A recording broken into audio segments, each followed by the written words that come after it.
It's time for the One Bar and Lupica Show, bringing you anything and everything Minnesota Vikings. Welcome to professional football.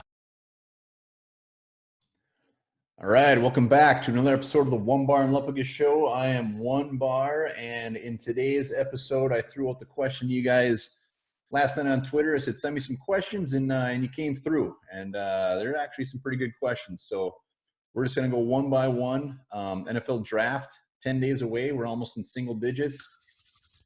Can't wait. So yeah, let's just hop right into it.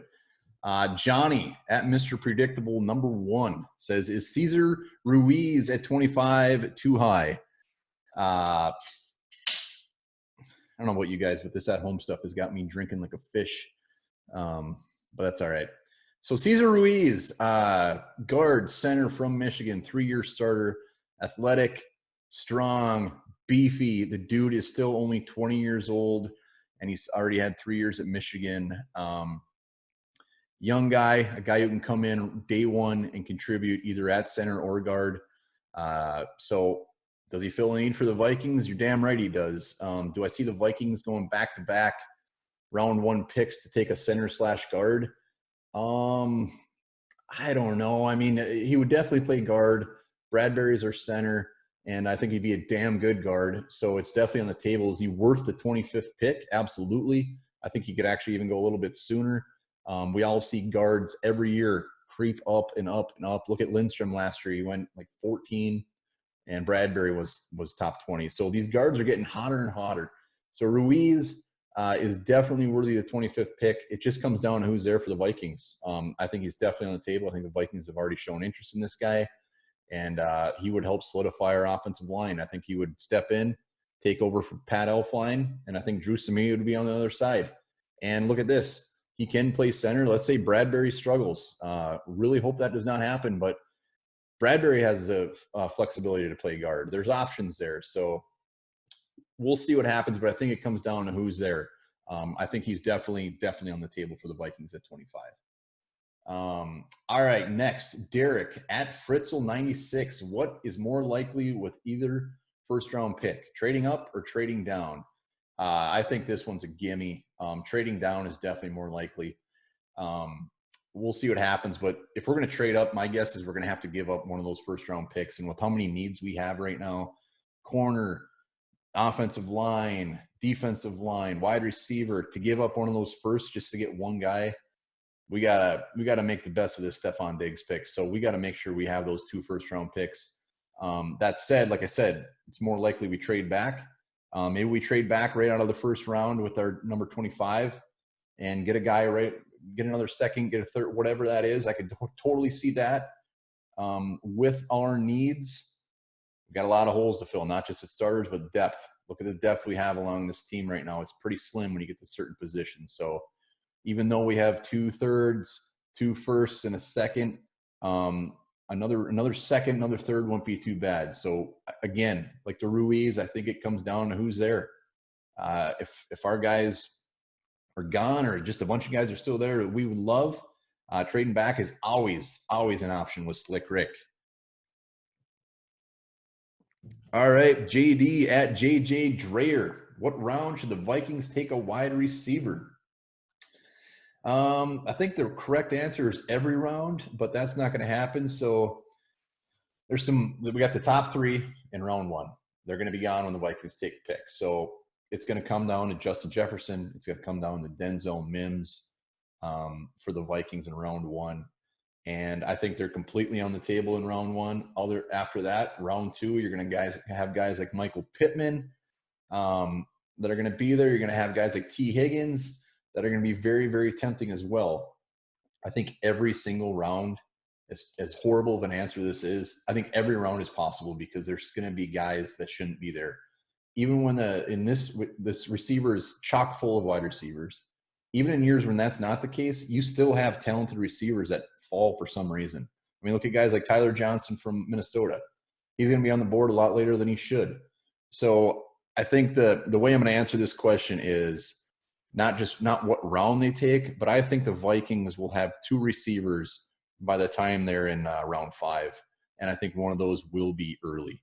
I wouldn't be surprised if we had 2 receivers with our first 5 picks, depending on who's there. So I'm going to stick to it. I'm going to say 2 receivers in the top 5 rounds, 1 being a first or second round guy. All right, Mitchell Ryan at Draft Guy 09. Who are 2 prospects you do not want the Vikings to select in round 1? I'm going to go any defensive tackle not named Javon Kinlaw.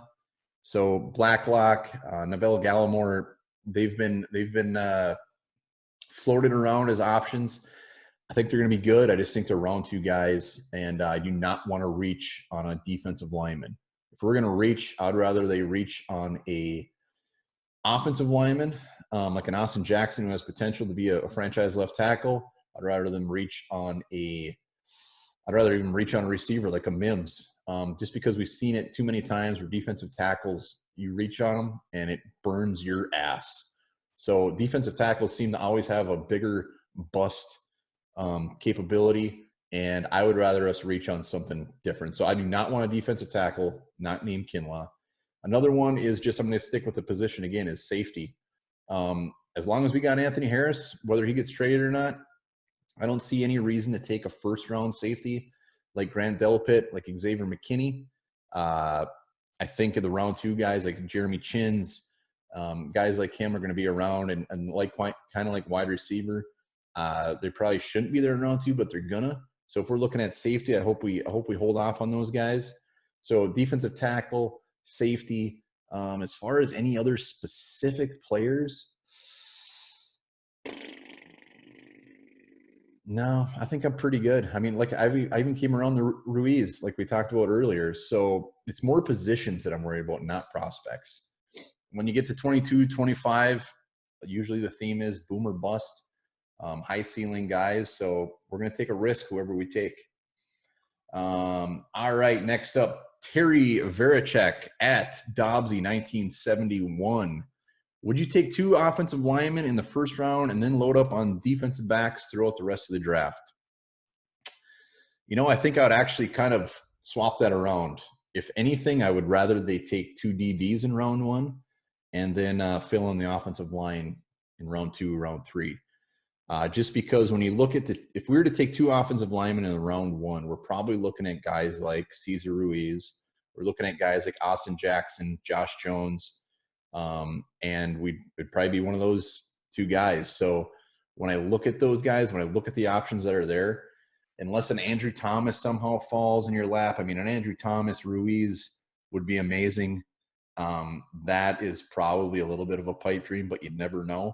The right guy would have to be there to take 2 offensive linemen. We definitely need a couple offensive linemen, but like I said, I would flip it and take 2 D-backs, because I think D-backs will have a lot more value there, whether a Christian Fulton's there, whether a Gladney is there, Jalen Johnson. I mean, there's going to be some very, very good players that you're getting a solid starter day 1 in. So offensive line, I'd probably shy away. I think they definitely need to get a offensive lineman in round 1. So I'm gonna split that in half, go with 1 offensive lineman, and then fill them in as they come. And that is it from Twitter world. Good questions. Check back tomorrow. We're gonna have a pipe dream scenario where maybe Andrew Thomas falls to the Vikings and what that would take. But keep sending me your questions. We're gonna keep bringing you podcasts daily. Remember to subscribe, like, and we'll talk to you soon.